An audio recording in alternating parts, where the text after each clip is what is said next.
last year with Peter and Peter from Lewisboro.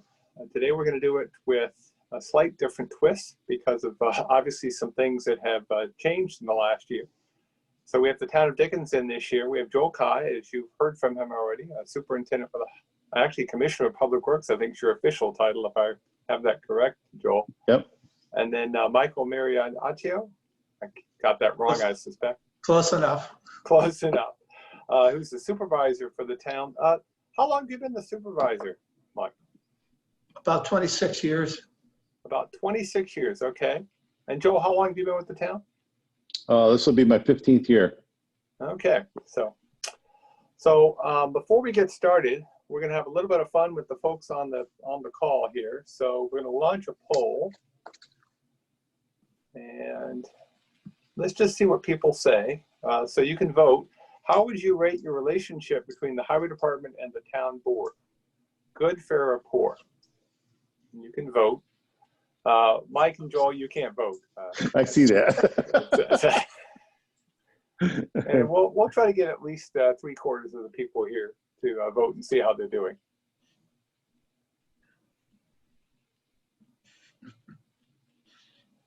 Getting close. Get a couple more here.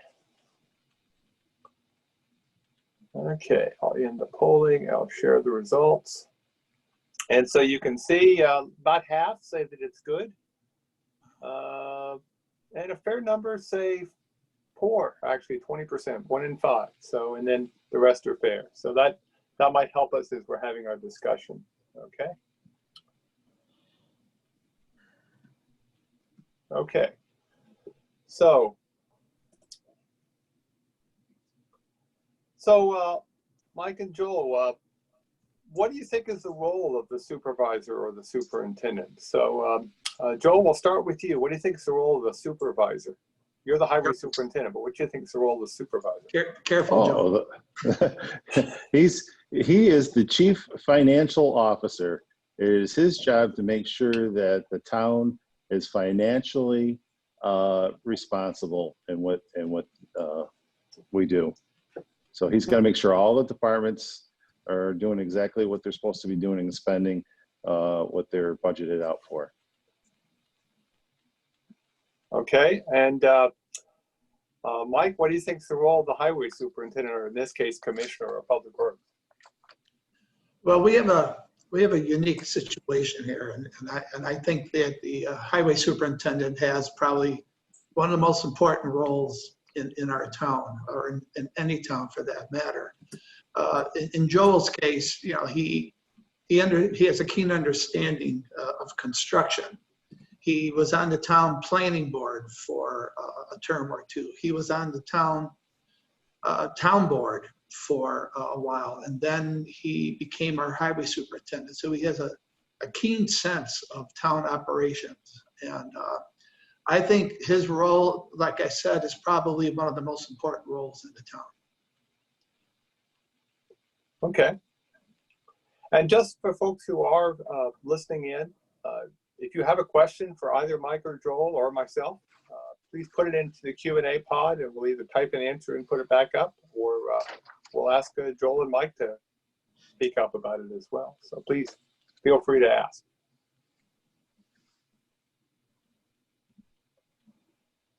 So what do you think makes for a good relationship? We'll start this time with you, Mike. Yeah, I mean, to me, that's pretty simple. First and foremost, you need to get along.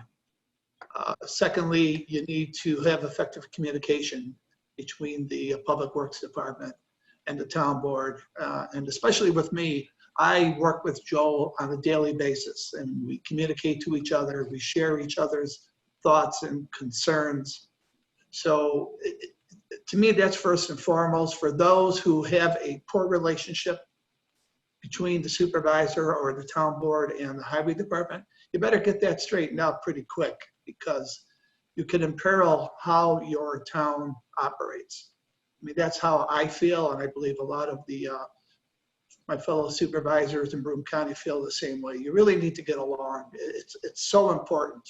So effective communication, though, is key. And Joel, what's your thoughts? I definitely would agree with that. Communication is a huge part of it. I know town supervisors, and especially mine, do not like to be blindsided. If something comes up, and usually we're the ones, a lot of times we're the first ones to know that something's going on, whether a disgruntled resident or they're not happy, and it may not even be with us, it might be with the town board. It's important to communicate that to them so that at least they have a heads up. So when it does surface, they're able to address it in a professional way instead of, reacting in a negative way. And like Mike said, Mike and I work real hard at our relationship.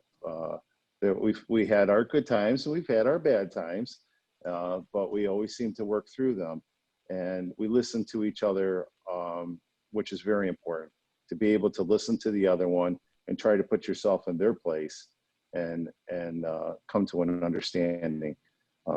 Because we ultimately, Mike and I are town supervisor and the town highway superintendent are the two, really the most important people in the town that people look to for guidance and working problems out. Yeah, can I add something to that? Of course.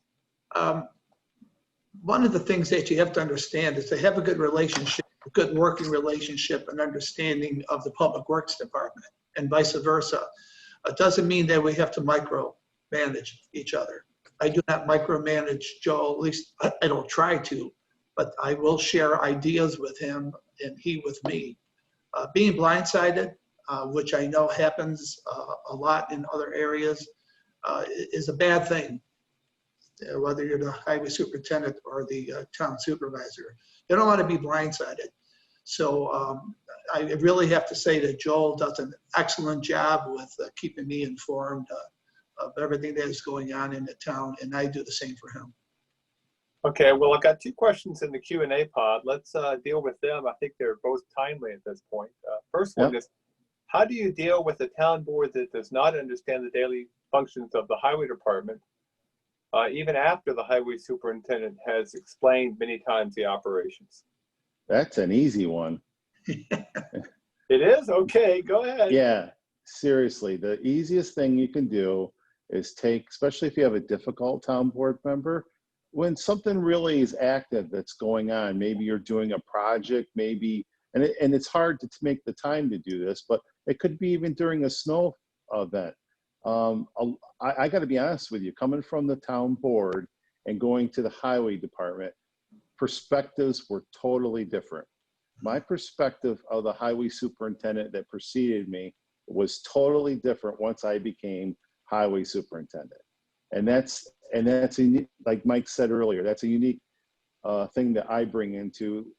I've been on both sides of the fence. So taking that person, saying, hey, let's go for coffee, let's do this, take them with you and go somewhere, and then just nonchalantly stop by and say, oh, here, this is what's going on. Show them what's going on. Show them a little bit of what you're doing. That helps them have a better appreciation for what you're doing. You can talk to your blue in the face sometimes to some people, and they'll say that they understand, but until they see sometimes the chaos or the things that you go through, it really is an eye-opener for them. Mike? Oh, I totally agree with Joe. I mean, we're fortunate. We have a fairly knowledgeable town board, but every once in a while something, or Joe might be challenged by one of them, or even myself. And I like the idea of being taken to a problem area if it's something that can be seen. Sometimes it can't be seen, if it's an infrastructure problem, if it's a water line problem. But to have a highway superintendent take the time to explain thoroughly what the issue is and to show you. Joel takes me around town, and people think I'm part of the highway department because I'm always with them in the truck and learning things. I mean, I learn a lot from Joel. My knowledge of town infrastructure has greatly increased since Joel became the highway superintendent, and I really appreciate that. Do you have your own safety vest? Yeah, I got it. I've got a safety vest. I've got the shirts. I got the hat. I even have a jacket. So, I'll do whatever I can to help Joel. If he's short on help, I've been out there directing traffic in times of emergencies. So that actually happened once. Mike was riding with me, and he ended up going to work. yeah. So, Well, that happens. So I've got two questions, but I want to answer one, then we'll move to the next question we've pre-sent you. And that is, what has been the most difficult problem that you had to deal with, the two of you? And how did you overcome it, or what did you do to resolve it? You want me to go first? yeah, Sure, you go first. ahead. Yeah, I can go first. I mean, the most difficult problem. Oh, that's a good one. For me, personally, the most difficult problems that we had was during the two major floods we had here. Those were very difficult, but we worked together and we got through them. And having such a great crew that Joel has made it a lot easier for us to go through recovery. Sometimes during the budget process, we might get into some lengthy conversations, and this coming budget, which, believe it or not, is going to start in August, is also going to be one that is going to be extremely sensitive. Joel wants to do everything he can to improve our town infrastructure, our roads, our water lines, our sewer lines, and so forth. There's going to be a lack of funds, without a doubt, but I have complete confidence in Joel, and I think we'll be able to work through it. But yeah, the two floods were probably the most challenging times that we've had. Joel? I would agree with that, but on another note too, budgets are always difficult. Sometimes what the highway superintendent has visioned doesn't always correspond with the town supervisor has vision. and taking time, and like Michael said earlier, communication, backing up your vision. I know Cornell Local Road has a mentorship where they send a person to do your loads and inventory and give you a 5-year plan. That's a great asset that a lot of us don't use. That would help show the town board, hey, in the next 5 years, this is where I'm going. I think that's important. They want to see not what I need this year, but where are we going? What have you done to protect the town past, and what are you doing to protect the town in the future? And I think that's probably for me, that's probably one of the biggest challenges. Mike, before I move on, someone asked a good question in the Q&A pod, and it says, how do you make the time to get out to the job site with everything else you have to do as a supervisor? Well, I have plenty of time on my hands. I'm semi-retired, so that helps. But even when I was working full-time at another position, I always find the time to be involved with my town. Not necessarily with Joel all the time. There's a lot of other things going on. I work very closely with our state representatives here in the Southern Tier. As a matter of fact, we just had a Zoom meeting with our senator, letting him know, what the challenges for the towns are going to be experiencing in the future. But yeah, to me, you would be totally irresponsible by not taking the time to spend with your highway superintendent and other officers of the town. And maybe it's a little bit of micromanagement on my part, but I just want to know what's going on in our town, and I usually get the answers, especially from Joel. Michael's not a 24, just a 8, 9 to 5 type guy. He's a 24-hour, 7 days a week type of person. In fact, last night in this area, there was all sorts of talk about the recent events that have been going on, and Mike took the time to call me up and say, hey, this is what's going on. I want you to be aware. And here that was on a Sunday evening at 7 o'clock. Yeah. So that's the key, is it doesn't matter when it is, call. Exactly. Okay, so our next question we have on the list is, as soon as my mouse will wake up here, what are your went too far. What are your biggest concerns? Before we do that, I'm going to launch a poll And I want to see what other people think. Which of the following causes conflicts for you? And you can check all of them if you want. Budgets, replacing equipment, which roads to repair, personal issues, facility issues, or are there other things? And if you have other conflicts, put them in the Q&A pod and we'll try to talk about them a little bit as we answer this particular question. And votes are coming in there. We'll see if we can get at least half of you to give us some answers here. So we'll give you about another half minute here.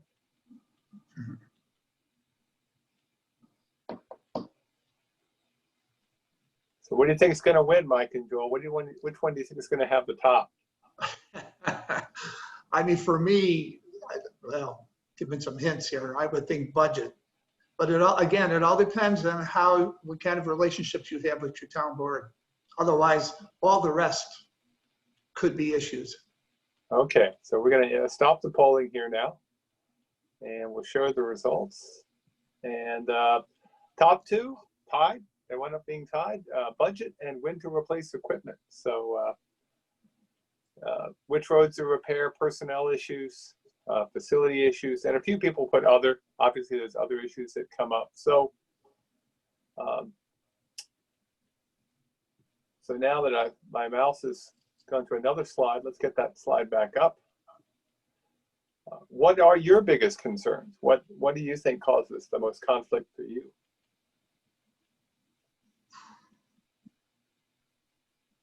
I'll let Joe go first. Joe, yeah. I would say definitely budget. Yeah. I definitely would say budget. That's always a stressful time of year. And like I said before, the best thing a highway superintendent can do is do his homework time.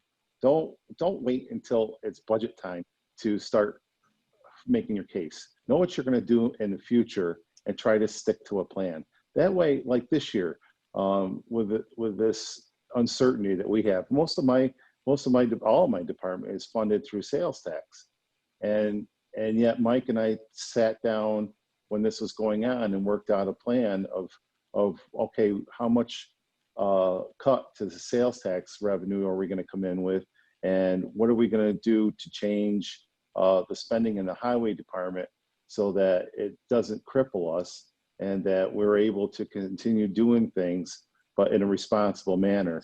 And that took some brainstorming. We really had to sit down. We came up with a couple of ideas out of it. And now it's just kind of a waiting game to see how, the status of everything is going to restart here and see what kind of money we're going to end up with. But I would say budget definitely is the biggest issue because it involves both of you, and finances are tough.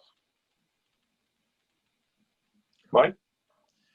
Yeah, I agree. It's budget time. I mean, we don't have a major conflict about budgets. We sit down sometimes months before and we start going over things that Joel would like to do or want to do.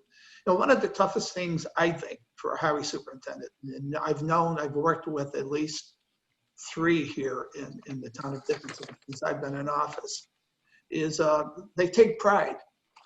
And when they're driving up and down our roads and seeing our roads plowed effectively in the wintertime, they do take pride in their work. So the last thing that they want to see is a lot of that not happening. For example, repaving roads. Joel likes a good, smooth paved road, and I do too. Budgeting is going to be a major issue this year, and I'm anticipating the worst, even though I hate to do that, but working with Joel, I know this sounds like pie in the sky all the time between the two of us, but it really is. Working with Joel, he understands, the town's financial positions, and he understands what might happen towards the end of this year with the cuts. And there's going to be cuts, there's no question about it, especially in sales tax. And Lord knows what the governor's going to do. We just don't know. So we anticipate the worst and hope for the best. So working together closely, no surprises, sit down, discuss what the highway department needs to do, discuss what water department and the sewer department needs to do so that there's no surprises. And then you're able to present that in a sophisticated, educated way to the rest of the town board members. And I'll be honest with you, since Joel became highway superintendent, the budget process has become much easier. The town board has faith in him. I would say 95% of the time we go along with what he wants. Every once in a while, we might have to put the kibosh on equipment, but he has great plans and he foresees what we're going to need in the future, and actually has saved us a lot of money. So there. Well, that leads us right to the next one. Again, assuming my computer will decide to say hello. And that is, how do you work out issues and conflicts? Oh, well, that's pretty simple. I mean, we've been saying this all along. How do you work them out? By sitting down and communicating with each other. There's always going to be some sort of a concern or a conflict that you need to work those out, especially if you can do that in private, before you have a public meeting. I know some supervisors who actually battle their highway superintendents during a public meeting. And to me, that's destructive. And people start to look at that like, wow, how are we going to get anything done for our town when you have, the supervisor and the highway superintendent fighting all the time? But that doesn't happen in our town. So you really need to sit down and talk to each other in a professional manner, present your issues, present your conflicts or even possible conflicts in such a manner that you can understand or have a better understanding of what is really going on. Never be afraid to share your concerns. Never hold back, and especially other highway superintendents. You come out with what you need to do and try to discuss it in a professional manner. I think most people can do that, but I know a few that don't. Joel? Well, it's just like, how do you deal with when you were a kid going to your mom and dad and asking for money or anything like that? You didn't walk in the door demanding. You usually softened them up with maybe a cup of coffee or something like that. So it's, you gotta be respectful of the other person and ask politely and nicely and be professional about how you do your job. And so now I said that, Mike's gonna wonder every time we go for coffee if I'm up to something. So usually you are. It's all right. It's all right. But, well, this leads to our question in the Q&A pod, which I think is one that happens quite often around the state. And how do you deal with a town board member that continually undermines your authority with your staff? I think that's aimed at Joel, but even for you, Mike, I think that's a pretty important question. What do you do if a town board member sort of goes rogue a little bit? Well, we really, Joel, correct me if I'm wrong. I don't think we've ever had that situation. I mean, every once in a while, if there's one or two board members that might throw something out at us that sometimes we have no idea what they're even talking about, and usually because it's a misunderstanding. But I think because Joel communicates so well with not only me, but with the other board members, I mean, he picks them up, he takes them out, he takes them to areas that are of concern, that need replacement or fixing or whatever it is. So I think because of Joel, the rest of the town board, and including myself, we just get along. I don't think that Joel's been challenged seriously, especially during a board meeting. Maybe in private, there might be some conversations, but usually they're worked out. So, I mean, that's my take on that. Okay. Joel? So again, back to, if you got a good plan and you're sticking to your plan, usually people don't question that. And also, here's even more important. If you have a good relationship with your town supervisor, he oftentimes is usually the person who assigns the town board members to their special duties, like maybe the liaison to the highway department and stuff like that. And if you're having, maybe that person is your liaison that you're having a conflict with. If you've got a good relationship with your town supervisor, that person can easily be switched. And then, you know, that's his opportunity to say, hey, you know, there's some concerns here I have, and get his help. Don't fight the battle by yourself. Yeah. So, go ahead, Mike. I was just going to say what Joel said is very true. Joel has worked with a number of our town board members, and most of them really didn't have a whole lot of time because they were so involved in other things to spend with Joel. So for the last 2 years, I have been the liaison, and it seems like we're getting a lot more done. Just because, you know, I'm with him, I'm there to support Joel, and I'm there to support the staff, and I'm always available. You know, you don't have to wait a day or two or even longer sometimes. I'm there for Joel. I'm there for his staff, and he has great staff. He has even though some of these guys have been around for a long time, they're all good workers, and so it makes my job a lot easier. Okay. Question in the pod that came up. It's off topic a little bit, but again, maybe you've heard something, maybe you haven't. Question was, when do you think we'll hear some answers about CHIPS funding? Soon. Yeah, I think so.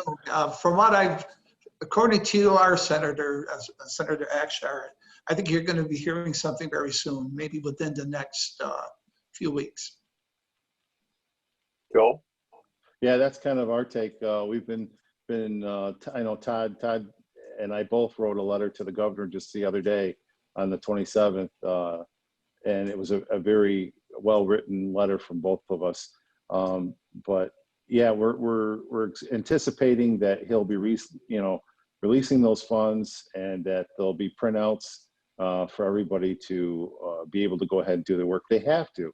You know, our time is slipping away real fast. We have such a short season to do work, and if he doesn't do that, it's gonna hurt everybody. So we anticipate that he's on board with that, and that's forthcoming very soon. Yeah. Can I add something to that? Go ahead. Go, of course. I don't know if they're still on or not, but I'm on the executive board for the Association of Towns, and I work closely with Jerry Geist and Peter Baines. I've known for many years, and the association and Peter Baines' group, they're working very, very hard to take care of some of these issues. And we've had many, many meetings. I mean, we're not just sitting around waiting. There's been a lot of reach out to our state senators, our assembly people, and also to the governor. I personally have written to the governor. I have had many meetings with our legislators and our assembly people, some of which really don't even know we exist. So it seems our local people here do understand, you know, what we're going through. I think the more important thing is, besides CHIPS funding, is what's going to happen with state aid in general. And if the feds don't come up with some stimulus money, I'm afraid we're going to see some massive cuts. I'm hearing up to 50%. 20% has been bantered about, but I'm hearing possibly even higher cuts than that. So that could be a major problem for us. But I believe, especially working with Joel and his staff, that no matter what happens at the state levels or even at the federal levels, we'll get through this. Without a doubt, we will get through this. Well, good answers. Just as a reminder for those who had listed replacing equipment as one of your issues, we are doing a webinar on that a week from tomorrow on when to replace your equipment. So join us then if you want. We'll talk about that a little bit. We know that's going to be an issue. Next question that we've got, and I think this is one that all of us would love to know the answer, is what do you wish you had known when you started? In other words, for those who are relatively new, what are the lessons that you wish you didn't have to learn the hard way? Wow. Well, I can go first. For me, yeah, go first, Joe. for me, it's dealing with the public. I wish I had known when I started that I was going to be dealing with the public a lot more than I thought it was. You know, you take the job and you think it's just a job and you're going to be able to go out there and work with the guys and it's all nice and easy. But the hardest part of this job, and anybody will tell you that, is dealing with the difficulties of difficult residents. It seems like every time we pave, which to me seems like it's a no-brainer, it's a short couple, 2 or 3 days inconvenience, maybe a week at most, for a certain street, that people would be happy that their street is getting paved. And oftentimes I find that that is actually the most difficult thing I do. I get the most complaints. People, and it doesn't matter how well you communicate, you pass out flyers ahead of time, and they want to know how they're going to get in and out of their driveway during this process. It's just amazing. For me, that's the hardest part, is really dealing with the public and a lot of the negativity. Once in a while, we'll get a good positive feedback, and that'll fuel you for a while. But I would say the majority of it is people like to complain more than they do praise. Mike? Yeah, well, I certainly can echo what Joe said. One of the things that I learned when I became, especially supervisor, I was councilman for a number of years also, but that was a little different. You don't get as involved as a councilman. People sometimes can be very difficult, and when you do get a positive letter or a positive phone call, I relish that. And it's either something that the town board did that people liked, or the highway department. I do get, Joe gets a lot of compliments, so he does a great job. And he's in I don't know how many other highway superintendents do this, but Joel is also like a part-time deputy code enforcement officer. And we came up with that idea because he's around town, he's all over the place. And you know, that's not an easy job. And when you start going after people and noting violations, all of a sudden Joe becomes a disliked person, because he is going after people for them breaking some of the town codes. So yeah, I wish I knew a little bit at the time how to deal with the public. You know, you can't make everybody happy. And a former state senator once told me, when I was sharing an issue with him, I was deeply concerned that I had disappointed one person out of 5,400 people, but I was disappointed that I disappointed him. And he said, if you're making everybody in your town happy, you're not doing your job. And that kind of stuck with me. And I realized that you can't make everybody happy. It's just almost impossible. So you do your best. We keep getting reelected, so I think we're doing something. We're doing something right. But knowing and understanding your public, that's key. That is definitely a key. Okay, and remember, folks, you and can to put a add question. Go ahead, Joe. I was going to add to that I also had someone tell me once, it doesn't matter what you do, as long as you're fair and that you do it the same for everybody. So that always enters into my thoughts. If somebody asks for a special request that's outside what you would normally do, you have to think that through and say, okay, if I do this specific thing for this one person, is it something I can do for every person in the town? If the answer is no, then don't do it. Right. If the answer is yes, then go ahead and do it. And that's always a check and balance for myself. That's good. Good point. Good point. Okay, and again, folks, you can put questions in Q&A pod. We got one more, I think, question that we talked about adding in here. So we'll get it to pop up here. And that is, how has COVID-19 changed your relationship? And before you all answer, I'm going to launch our last poll. So those who are watching, has COVID-19 changed relationship for the better? Has it stayed the same, or has it actually gotten worse? So let's see how folks, what do people say here?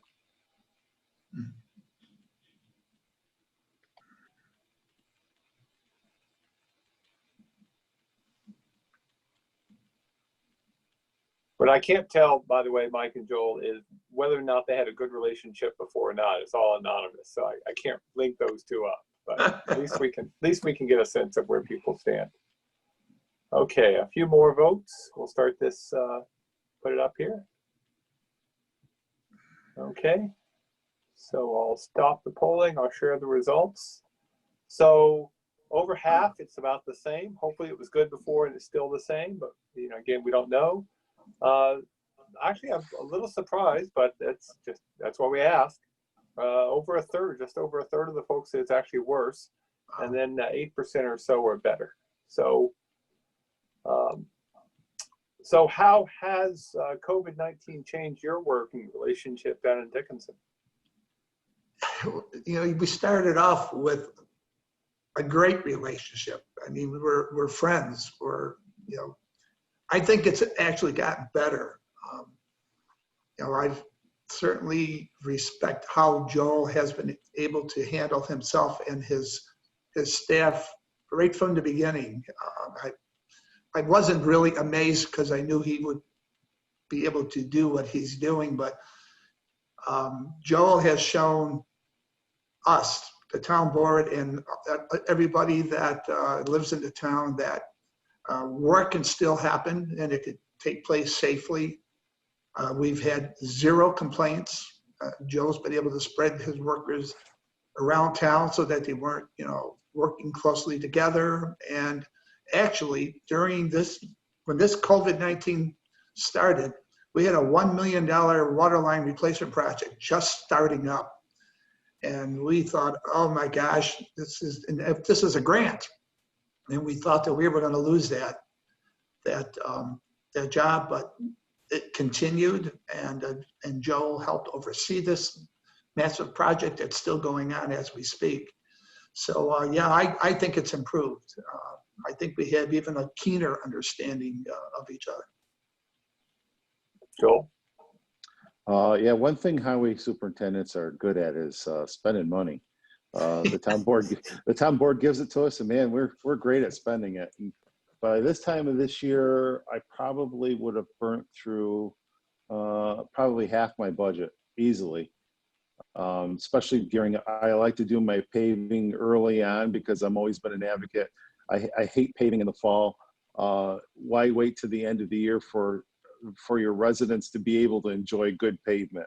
It just always baffled me why that happens. So I always tried to schedule my work very early, with first ones out of the gate, get it over and done with. Then got the summer just to do maintenance stuff, and it's always worked out good. So this year, with the sales tax revenue and all that, it's really been hard for me not to be able to spend. I had to totally change how I thought, how I acted. Mike and I had, like I said early on, we had a lot of conversations, and I think that's where I see other highway superintendents that are struggling, is because they haven't taken that time to come up with a whole year plan. They're looking to still continue doing their work, but they need to get the input and the support of their town supervisor and their town board to do that. And all it is sitting down, maybe going through the same budget process that you normally do in the fall. Sit down, go line item by line item, and see where you can make things work and what you need to do. So that I believe if they're on the same page as you're on, then there's no conflict. Everything will go fine. And it's just taking the time to do that. Okay, Mike, any follow-up? Well, I mean, I think Joel has said it all. To me, it's my job to figure out financially where we're going to be at, and it's really difficult right now, especially with sales tax. I mean, the first quarter sales tax check was fine. Actually, it increased, at least for us here in the southern tier. I think it was like a 10% bump. But we knew that the second quarter was going to be hit or miss. And we were talking about anywhere from a -1% to a -20%. Usually, we're really good at estimating the annual sales tax, and that's based on history and such. We're usually almost right on with our predictions for the budget. For 2021, it's going to be very, very difficult. I think things will start going back on an upswing with sales tax, but I think by the end of the year, I think the town of Dickinson will probably take a $150,000 to $200,000 hit. For us, being a small town, that's a lot of money. The good news is that Joel is very aware of it, and he's already taken steps to reduce his spending. You know, we're still doing things that are absolutely necessary. We're not going to let things go and create unsafe conditions. But on the other hand, some of the roads that Joel wanted to pave, he's not going to be paving this year, or at least wait until later to see how sales tax revenue, there might be some fluctuation. We're hoping there is. But Joel has a keen understanding of finances. He does like to spend it, but he spends it wisely, and he spends it on things that the town needs. So that's how he has been able to gain the confidence of not only me, but the town board. Okay. So we have some time, a couple of minutes. Again, I've got one question in the Q&A pod that we haven't finished, and then a new one. But again, put your questions in. We'll go about another 8 or 9 minutes. We'll end at 10:10 at the latest. So the one we didn't finish up, how did you build that relationship? I mean, you've got a great relationship, but how did you build it up at the beginning? Well, for me, I knew Joel years ago, being on the planning board. As a matter of fact, I think, Joel, am I correct? I think I appointed you to the planning board. No. No, it wasn't me. Your predecessor. No, I appointed you to the town board. Town board, yes. Yeah. So, I mean, I've known Joel. I've worked with him prior, and always found him to be a very decent person, very honest. And he was a good town board member. And when the position opened up for a highway superintendent, there was no second thoughts. Let's get Joel on board. So he was appointed to take somebody's place, and then he ran for election. So yeah, I mean, just having faith in people and knowing them. A lot of times you get someone who you have no idea who he or she is, and all of a sudden they're running for highway superintendent, and you cringe. It's like, what's their background? What do they do? What do they know? We knew Joel's background, and boy, has it paid off for the town of Dickinson. It's been tremendous. He's made tremendous improvements throughout the town. Okay. Joel, anything to add? No, I would agree with that. It's been interesting times, and it's been fun. Excuse me, David. But no, I would agree with that. You're choking up for what I said. Yeah. You're making me cry. His hat won't fit. His head's swollen. So. Yeah. So Joel, someone asked, did you have to reduce your workforce by one half? So again, Mike and I talked about what we were going to do, and we were able to. So the reduction in staff really was the town hall. He asked the whoever could work from home. He moved them to working from home. So that gave us that reduced the 50%. Really was on the staff for the town hall. My work crew, because we're so small, it would have been difficult if we were a very large municipality with a lot of people, but I've only got 7 guys, and we were able to have some of the guys, we put a work truck at the cemetery, have a full-time person there. So that person went right to the cemetery every day, reported to there. And so just adjustments like that, and limiting how many people were in the break room, and just adjusting, when people took lunches and didn't, we were able to stay full staffed, which really paid off. We didn't lay anybody off. There was no layoffs. And not only that, during that time frame, the weather upstate actually was better during that time frame than it was later, as far as the no snow and the coldness. We were able to get quite a bit of work done that normally we wouldn't have. Sure. Okay. So, gentlemen, one last chance, something you haven't said yet? Is there something you want to make sure other folks knew before we sign off for the day? Well, I'd like to just close by first saying, thank you for letting me participate in this. I did it last year in person, and I really enjoyed it, and I appreciate that. But those of you that are out there, your highway superintendents, I think you're all great people. You all do a great job. You really need to, those who do not get along with town boards, I don't know what the answer is except to just communicate with them, try to work with them as best you can. And if that doesn't work, well, then you know what, it's up to the voters to see what is going on. Because if you don't get along, your town suffers. And you don't want that. And even if you're a good highway superintendent, they know their work, they're going to get the job done, do what they think is right. But the town board can do some funny things when it comes to budget time. You don't want that to happen. To me, that's not how you work together. You're a team, and you're representing your town, your village, your city, wherever you're from. And it's so important. Again, I see conflicts in other towns, and it saddens me. And some of the things that I hear about are horrendous, and it just shouldn't be that way. So, again, thank you. I really appreciate this time, and hopefully I can come back next year and maybe add a little bit to this. Joel? I would say most of the people I know that have conflicts with their supervisors or their town boards, usually it's because of egos. They let their egos conflict with each other. True. And that should never be an issue. If the other person has a bigger ego than you, don't let it affect your life. You have to look at it. It's your job to provide services and to work with people. That's what you were elected to do. If you don't like that, then maybe you should be the one getting out.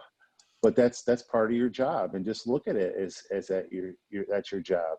So don't let the egos get in the way. Try to steer around them. If they want the glory, let them have the glory. That's not what it's about. It's about serving the public. Right. Amen to that. So one person put a question. They said, what authority does the supervisor have over the highway superintendent? And based on what y'all told me, I think it sounds to me like you've got the financial stuff, Mike. Joel, you've got the operational stuff. It's really a partnership. It's not one over the other. Would you agree? Yeah. Correct. There was a good question that came up that I got the Association of Towns to answer the question, but also our association attorney, and that was with the 284 agreement. And the problem was that the agreement was signed, and that the highway superintendent was saying that, well, because it was signed, it's a contract, they can't go back and amend it, and which turned out to be true. But on the flip side of that is the highway superintendent also is responsible to be fiscally responsible. Right. And that's the point that they were missing, is that they're also charged with that same responsibility. So, it primarily is the town supervisor's job, but you also are charged to stay within your budget. And why would you not work out an agreement that is beneficial to everybody? And that was the second part of that, and I think they were failing to see that part of it. Okay. Well, it looks to me like we've got that. Thank you very much, gentlemen. Thanks for joining us. Yes, hopefully next year we'll be in the same. Well, no, we're gonna find a way. We'll do this physical. We'll not physical, good. but physical. And thanks again. Good luck with everything for all of you who joined us. Thanks very much. Again, we have our virtual legal panel tomorrow, and the award for Build a Better Mousetrap and the duties of the highway superintendent on Wednesday. And with that, it looks like a beautiful day to get outside and work, Joel. So go visit the guys out in the crew, put on your PPEs and your hard hat. We'll Have a good day, and thank you very much for joining us. Thank you. Thank you, David. Bye-bye. Bye-bye. Bye.